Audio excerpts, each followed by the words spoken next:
এই ট্রেনটা আমার খুবই ভালো লেগেছিল। অনেক দিন আগেই আমি রেজিন এনে রেখে দিয়েছিলাম। আর যখন ফার্স্ট দেখেছিলাম তখনই ডিসাইড করে নিয়েছিলাম আমিও একটা এইরকম রেজিন আর্ট করব।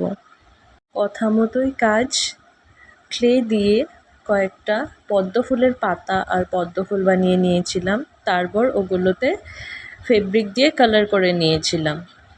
আর বেসটা ছিল কেক বেস।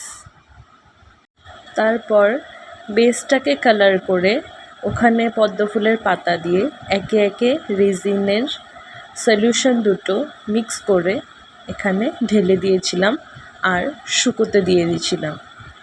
যখন একটু একটু শুকিয়ে গেছিলো তখন আমি আবারও উপর থেকে পদ্ম ফুলের পাতা আর পদ্ম ফুলগুলো অ্যাড করে তারপর একটু রেজিন দিয়ে দিয়েছিলাম ওটাতে।